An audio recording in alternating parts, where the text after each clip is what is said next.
Total 59 ಹಳ್ಳಿ madam, 13 ಗ್ರಾಮಗಳಿದೆ. ಇದು ಧಾರವಾಡ ಕಸ್ಬಾ ಹೋಬಳಿ. ಹಾಂ, ಧಾರವಾಡ ಕಸ್ಬಾ ಹೋಬಳಿ ವ್ಯಾಪ್ತಿಗೆ ಮಾತ್ರ ಮೇಡಮ್. ಟೋಟಲ್ 13 ಪಂಚಾಯತ್ ಬರ್ತಾವೆ ಮೇಡಮ್, 59 ಹಳ್ಳಿ ಮೇಡಮ್. ಅದರಲ್ಲಿ ಸಿಟಿ ಲಿಮಿಟ್ ಇದ್ದರೆ ನಮ್ಗೆ 19 ಹಳ್ಳಿ ಬರ್ತಾವೆ ಮೇಡಮ್, ಸಿಟಿ ಲಿಮಿಟ್. ನಮ್ಮೂರು ಈ ಭಾಗ ಎಲ್ಲ ಹೊಸ ಯಲ್ಲಾಪುರ ಇವೆಲ್ಲ ನಮ್ಮ. ಎಷ್ಟು ಆಲ್ಮೋಸ್ಟ್ ನಿಮ್ಮ ಭಾಗದಲ್ಲಿ ಎಷ್ಟು ಸಣ್ಣ ರೈತರಿದ್ದಾರೆ, ಅತಿ ಸಣ್ಣ ರೈತರು ಎಷ್ಟಿದ್ದಾರೆ?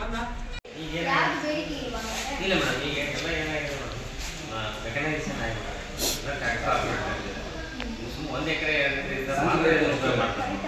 ತಾನೇ ಹೇಳಿದ್ರಿ 70% ನಿಮ್ಮ ಹತ್ರ ಸಣ್ಣ ಅತಿ ಸಣ್ಣ ರೈತರು ಇದ್ದಾರೆ ಅಂತ.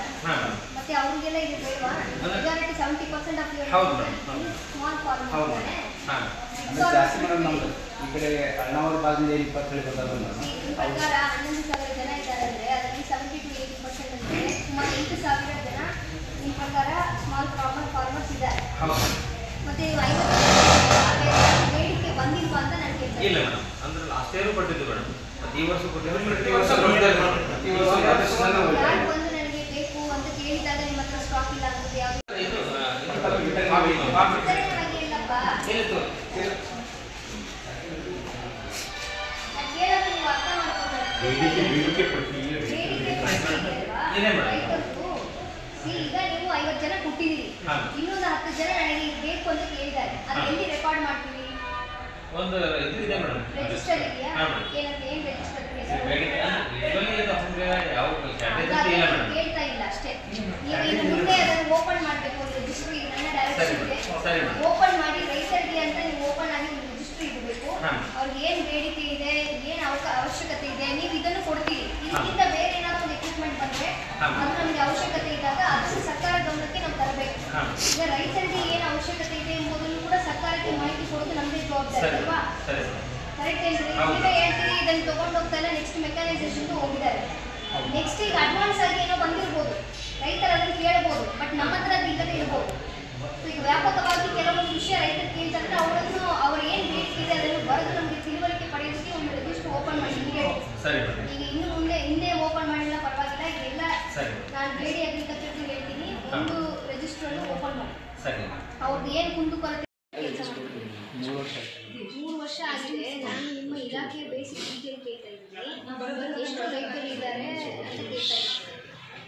ಇದೇನು ನಿಮಗೆ ಅದೆಲ್ಲ ಬೈಪಾಟ್ ಇರಬೇಕಲ್ವಾ? ನಿಧಾನಕ್ಕೆ ನೀವೇನು ಟೆನ್ಷನ್ ಆಗೋದೇನು ಅವಶ್ಯಕತೆ ಇಲ್ಲ, ನಿಧಾನಕ್ಕೆ ಯೋಚನೆ ಮಾಡಿ.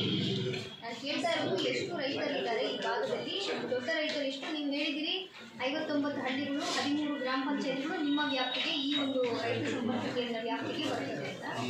ಸೊ ಇದರಲ್ಲಿ ಎಷ್ಟು ರೈತರು? 11,000 ರೈತರಿದ್ದಾರೆ ಅಂತ ಹೇಳಿದ್ರಿ ಅಷ್ಟೇ. 11,000 ರೈತರು ಮಾತ್ರ ಇರೋದಾ? ಹೌದಾ? ಎಷ್ಟು ಏಕರ್ ನಿಮಗೆ ಬರ್ತದೆ ಟೋಟಲ್?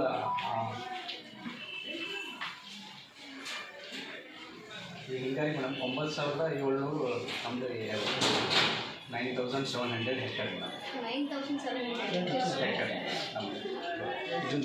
ಸೊ ಅದರಲ್ಲಿ ಸಣ್ಣದು ರೈತರು ಎಷ್ಟು, ಅತಿ ಸಣ್ಣ ರೈತರು ಇಲ್ಲ ಅಂತ ಗೊತ್ತಿಲ್ವಾ? ಯಾಕಂದರೆ ನಿಮ್ಗೆ ಎಲ್ಲ ಸ್ಕೀಮ್ಸ್ ಕೂಡ ಅದರ ಮೇಲೇ ಡಿಪೆಂಡ್ ಇದೆ.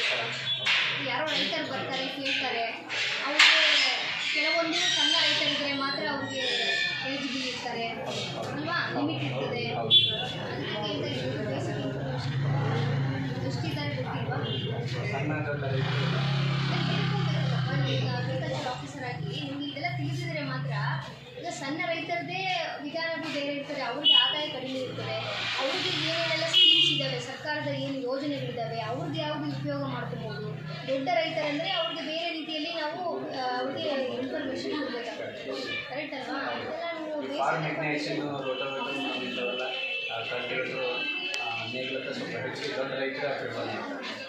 ಸಣ್ಣ ರೈತರು ಜಾಸ್ತಿ